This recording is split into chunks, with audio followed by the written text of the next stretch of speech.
My fiancé, best man, groomsmen, and I have known each other since we were kids. We collectively met between 6th and 7th grade and have been running around in the same friend group ever since. The group has grown and shrunk over the years, but a small core of us have remained extremely close. Recently, my fiancé's best man Jay, 30 meters, has been making jokes when we're hanging out about the two us dating that have now escalated. Admittedly, when I met Jay in 6th grade I had the hugest crush on him, and everyone knew. I was much taller than average for a girl at that age and he was one of 2 guys in the entire school as tall as me. That, though, is where the story ends. I had one hell of an awkward phase in middle school, and he was very clear from the start that he was not into it. Post-awkward phase, as friends and adults, it was something we constantly joked about, but never seriously, since everything between us had always been platonic. This joke of me being rejected by him has now recently turned into how he dated me first whenever fiancé and I are around. Despite the inaccuracy and an increase of it being brought up, everything has remained pretty lighthearted in context and while annoying, is something I've been able to brush off or quickly rebuttal. This escalated this weekend when 2 of fiancé's groomsmen were over hanging out with fiancé and I. The wedding was brought up, and after a concerning look between the two, they mentioned something had happened with Jay they thought we should know about. Apparently Jay had been telling them stories he was considering for his best man speech, with the main one centering around how I had been shared around and had made my way through the entire friend group. While they kept what was explicitly said fairly vague out of respect for me, they were clear it crossed the line and insinuated I had slept with the entirety of the group attending the wedding. They were very clear with Jay that he could not say anything like this in his speech/toast. Jay responded with an I know, stating that I had already made it clear my maid of honor would be proofreading all speeches prior to the wedding, so he wouldn't be able to get away with it anyway, but ended the conversation by saying something along the lines of "but what if I could?" leaving the possibility open. Of all the groomsmen in the party, 6 including Jay, these 2 were the only ones in this core friend group, and the only ones I had any sort of history with that could potentially be notable. It was all prior to high school and very innocent. One I went on my first movie date with, where our parents had to drop each of us off because we couldn't drive, and picked us up afterwards. The other was the classic first 6-month relationship in middle school where it took 6 weeks to muster up enough courage to hug each other between classes in the hallway. Sure, we mad out and very middle school level things happened. But this is something we've all laughed about now for over a decade. I wasn't the only girl in this larger friend group, and throughout the years, this was something that happened pretty frequently. Because we grew up in a smaller area, overlap happened like this regularly in every group and even more so as we went through high school.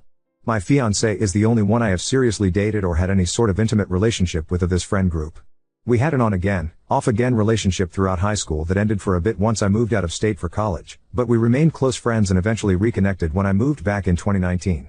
We started dating in 2021 and got engaged in 2023. He's the only one in all of this I have ever slept with, who has seen me naked, and so on, making this situation even more odd and off-putting. Jay and I have been close friends since high school. When fiancé was in a toxic relationship that isolated him from Jay after I had left for college, Jay would reach out to me for advice on school, girls, relationship and more. He had always been our #1 supporter, advocating for fiancé and I to reconcile our relationship throughout college and into adulthood. He even took a bit of credit and would throw around an "I told you so" here and there when we eventually did reconnect. I'm not sure how to handle this. I could write an additional post about how frustrated, confused, wronged, and uncomfortable I feel, all of which I plan to discuss in more detail with fiancé after sitting on the issue for a bit longer. We've all talked about it, recognizing the way Jay is framing things is wrong, but fiancé and the groomsmen are able to brush it off in a way I feel like I can't. I don't know how to move forward from this or what to do next. 1. Fiancé and I aren't getting married until the end of next summer, so much of the conversations had about toasts and speeches have been more theoretical, except that a few have asked for the opportunity to give a toast, including best man. We have loosely put this information and save the dates on the website and other prints. 2. Fiancé and best man have been best friends since kindergarten. They were neighbors and inseparable until they each went their own way for college. My fiancé's parents basically raised him alongside fiancé. 3. Jay has strictly only ever expressed platonic feelings for me. Even when both single, or alone together, we have only ever acted as friends towards each other after the embarrassing early middle school crush I had. Update 1. Since posting, I have spoken in further detail to both my fiancé and one of the other groomsmen involved. I also confided in my maid of honor about the situation for an additional perspective outside of this specific friend group. After these conversations and reading through all comments on the original post, I've come to realize the significance of a few key details. I spoke in depth with one of the groomsmen to have further transparency of the situation and what was explicitly said. He acknowledged that the conversation initially centered around the excitement they had for the wedding, and Jay clearly stating he wanted to give fiancé and I the best wedding and experience possible. The conversation evolved and Jay mentioned looking for icebreakers for his speech/toast and began bouncing a variety of distasteful jokes that focused more so on the expense of my fiancée than anything else. Then the idea was proposed about explicitly stating that my being passed around the friend group was how they all remained relatively close since middle school and high school. Jay was immediately shut down by the other groomsmen, told to know his audience, and also recognize he was openly alluding to things that were untrue and that could have an extremely negative impact on me personally. The conversation stopped shortly after this, and the groomsmen, without context of how this issue had been escalating, chalked it up to a one-off situation with Jay acting full of himself in the moment. Fiancé and I are the first of our cohort to get married and have a full-blown wedding with a ceremony and reception. These comments did not start escalating until after our engagement roughly 1 year ago, following Jay's breakup with his long-term girlfriend. Jay has never made comments like this to me or my fiancé privately or when it is just the three of us together. Any scenario where this has been an issue has been in an environment which involved others, and mostly others that are not a part of this cohort from middle school. This solidified the above bullet points as the main factors to why Jay acted in this way, from my perspective. So, what next? As mentioned in my original post, I spoke with fiancé in detail about the situation and how I was feeling. When all of this had been brought to our attention a few days prior, in an attempt to preserve myself in the moment, I brushed it off more so than I probably should have. I do not blame fiancé for not having any immediate or strong reaction in the moment, because I had avoided one myself. I think it's important to note that Jay is not a day-to-day character in our lives. While he travels frequently for work that brings him to our area, we live states apart. He has not lived in the same area as me or my fiancé since high school. Much of this evolution with his personality has happened in the last few years as well. I recognize this is not an excuse for the lack of accountability on our part, but felt it added important context that this was not something that was observed and ignored daily, but one that has slowly been recognized over time, since we maybe see him 4 times a year at most. Fiancé was extremely open in conversation, immediately brought up having a conversation with Jay, but admitted to not viewing this as anything more than Jay just being Jay and that he was all talk. At this point, we had only discussed how Jay had continually escalated the situation and how uncomfortable I had now become from this. The lack of accountability fiancé had made for Jay's action definitely hurt, but then I recalled a commenter who had asked if I still considered Jay a friend because he actually was, or because that was how it has always been. To sum up what turned into a lengthier and much more productive conversation with fiancé, I told him that while I recognized his friendship with Jay was something that had always been a part of his life, I did not personally want to be friends with him anymore after this. I brought to fiancé's attention that while the scenario was explicitly about me, and attacking the integrity and character of a 12-year-old girl, every action or usage of the scenario was used against him to invalidate his accomplishments of getting married or make him come off as la SS than. I told fiancé it was up to him on how he handles his conversation with Jay, but regardless, the disrespect Jay had shown me in this was a clear statement of what he thought of our own personal friendship. I firmly believe it is not my place to force how my fiancé handles his own personal relationship with Jay in this. All of this was deeply taken to heart, and you could tell that fiancé had started coming to his own realizations as the conversation progressed.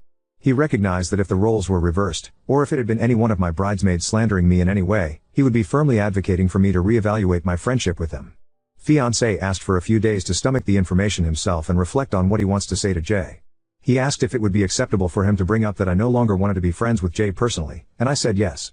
I was clear that if Jay wanted to talk with me following their conversation as well, it would need to be the three of us and not a personal conversation. I am still evaluating how to approach the speeches/toasts at our wedding. For now, I reserve the right with my fiancé to omit Jay from giving a speech and having my fiancé choose another groomsman to do so in his place, potentially canceling the speeches/toasts altogether, and if Jay is allowed to give a toast, telling the DJ to cut the mic if need be. All of which he agreed with. There is still plenty of time for the situation to develop, and for potential future updates, but I wanted to again thank those that emphasized the seriousness of this issue, gave their honest input and advice on how to handle the situation, and provided perspective on what they believe should be done next. When originally posting, I was still in a state of shock, trying to accept the situation as it had unfolded. Your responses constructively pushed me into the reality of what was happening, and what I was feeling. Update 2. I'm considering canceling our wedding and calling off our engagement over a pizza. Buckle up, because this is a long one. While the drama around my fiancé's best man has simmered, the deeper issues surrounding a lack of support have not. Apologies in advance for this not being centered around my finance's best man, not much has honestly changed. A conversation between them was had, much of which was my fiancé assuring him that things would blow over and accommodating Jay's stresses that it was only a joke. While my fiancé acknowledged what was said was wrong, the conversation wasn't to set boundaries. I eventually had to have my own conversation with Jay that my fiancé stood silently in the room for. I reached my breaking point 2 weeks ago. Following everything with his best man and a few other challenges we'd been facing, I tried putting my best foot forward these past 6 months. I sought out therapy to address the lack of support and anxiety I was feeling and have made intentional efforts to work on our relationship to ensure we were in a stronger place before committing to each other. In May, after some unexpected and startling health concerns requiring a need for an emergency room visit, my fiancé came clean to me about secretly canceling his health insurance in January without talking to or telling me. When I asked him why, he blamed the cost of the wedding being too expensive and wanting to save the $150 a month, taking no other accountability for his actions, outside of an apology. I have a small amount of experience in accounting and have budgeted the wedding down to the last dollar. This has included the consideration of inflation, and other potentials as well. In total, from the smallest decoration to the cost of a marriage certificate, everything comes down to around $22,000, all of which I have strategically budgeted for throughout our 2-year engagement. My parents have graciously given us $14,000 as well to help with the expenses, and I have personally taken on the price of my dress, wedding bands, and a slightly larger portion of the vendors. To put it simply, while it may not be as much as others, we have privilege. Not only was there no need for this cancellation, but I have yet to see any of that additional support for expenses. Regardless, in response, I took it upon myself to take more of the costs on and pursue a part-time job on top of my full-time position that earns roughly $70,000 a year. While it's not by a large margin, I do make the most between us individually, and have a larger responsibility in my daily work life with longer hours and a significant level of expected travel as a result. The choice to take on a part-time role was not one of want, but of desire to ease the burden he was feeling. I started a role reviewing blogs, essays, resumes, and other forms of writing in July, and our relationship quickly unraveled. Because I commute, I typically arrive home 3 hours after my fiancé. After arriving, I would immediately have to hop on my laptop and review writings for the next 2 hours or so to stay on top of my quota. I tried my best to make a routine out of it, so we would have intentional time together once I finished each night. This was met with cold shouldering, frustration, and a lack of consideration for my level of exhaustion and strain for months. Anytime I asked him to choose a show to watch or decide on dinner while he usually does cook because I get home so much later, while I revised, I was met with scoffs and accusations that I no longer cared to tend to our relationship. I tried countless times to address his frustrations, and was shut out or cornered in a circular argument about my priorities. 2 weeks ago, I was slated to travel for my full-time position to Atlanta during Hurricane Helene. In a matter of 12 hours, my afternoon flight for the next day was shifted to one leaving at 5 a.m., to give me ample time to shelter in place prior to the arrival of the storm. I rushed home to finish packing and prepare myself to drive over an hour to the airport and stay at a hotel nearby for additional flexibility in case of issues surrounding my early travel that next morning. After arriving home, I immediately hopped in the shower and asked my fiancé to order dinner so we could have one final meal together. During my shower, he offered to order a hot honey, jalapeno, and pineapple pizza from a new place we'd been wanting to try. Which I normally would have been happy to try. However, I don't like jalapeno the way some people don't like cilantro, and am avidly against pineapple on pizza. Something that's come up multiple times during our relationship. And while I'm good with spice, the idea of taking that on with the travel stress and early start time I had the next day made me hesitant. I calmly asked if there was another option for tonight and if we could try that specific pizza once I got home instead, expressing my concerns over my nerves, which received a frustrated scoff and sarcastic response of what then, just cheese. I explained any other topping combination would work, and restated my issues. He walked out of the bathroom without response, and I finished my shower. The pizza was never ordered, no food was ordered. I followed up as soon as I got out of the shower, asking if there was another option he wanted or place he wanted to consider, and received a prompt no. As I finished getting ready, I asked if anything had been ordered again, and no. I finally snapped and begged and demanded him to order the hot honey pizza because I was out of time. He accused me of making him feel like he's forcing me into the decision, but after a bit of back and forth, the pizza was ordered and the mood immediately shifted. Everything was peaceful, warm, and loving at home up until I left. Yet, I cried the entire hour and 15-minute drive to the airport hotel. I cried the entire next day, throughout the storm in Atlanta, and the entire day after. Following a lack of sleep, stress, and intense emotions, I had a complete mental breakdown, realizing I can't live like this. I called my fiancé and poured out every frustration, emotion, and feeling, which I admit was probably not presented in the best light, but none of it was well received. In the 2 weeks since, despite many attempts, conversations have gone nowhere, with only ultimatums being offered for me to make. I've proposed countless alternatives that focus on us working on ourselves and together these next few months, but he is only seeking an answer to whether or not we will be getting married next summer, and has made it known this is a decision that must be made by the end of October. At this point, I don't see how I can possibly gain the confidence to commit myself to him by next summer. For the sake of not doubling the length of this post, I will leave it at this for now. All of this is being discussed with my therapist. At this time, he has chosen not to pursue counseling with me, despite my asking and advocating. Many words have been expressed, and I am trying. But I'm starting to second guess and waver on just how far love can get me through all of this. TL/DR, after canceling his health insurance without discussion or my knowledge, and a severe lack of support, consideration, and accountability, I'm considering calling everything off. Now on to second story. Ordered steak after my vegan friend's gluten-filled patty prank almost hospitalized me. Now she's harassing me nonstop. I, 28F, have a friend since college, Mia, 27F. She moved to LA in the last year and became a vegan while I live in the Midwest. I'm supportive of her decision to be vegan, but it's overall not for me. So couple months back we were FaceTiming and I was eating an omelet. And she made a comment about how can you eat eggs, don't you know how mistreated those animals are? I am fortunate enough to own my own home and as such I have backyard chickens. The eggs I ate literally came from the hens in my backyard. I brushed it off as a joke and said, you do know I have my own chickens, right? What, you think I'm some mobster ordering these hens to lay for me as a protection fee? If they don't meet the quota I tie them up outside and let the coyotes sniff around to scare them into submission? Mia was less than amused and continued arguing with me. I continued to brush it off. So last week I went out to visit her in LA. We hadn't seen each other in over a year. We ended up going out to a restaurant the day I landed and I ordered a burger with a gluten-free bun. I'm celiac. Well, Mia started raving about how offensive it was to eat meat in front of her and what if she was allergic. I told her, but you aren't allergic. My eating this doesn't impact you. Mia left for the bathroom. She came back and everything seemed normal until the food arrived. I thought the burger looked weird and asked the server about it. Apparently Mia went and changed my order to a vegan patty while she went to the bathroom. And the kicker, the patty contained gluten. So she literally ordered something that would have made me super sick if I ingested it. I told the server this was a mistake, that I was celiac and could not eat the burger. Mia started going off, saying I was being unreasonable and not open to new things, and how dare I eat meat in front of her.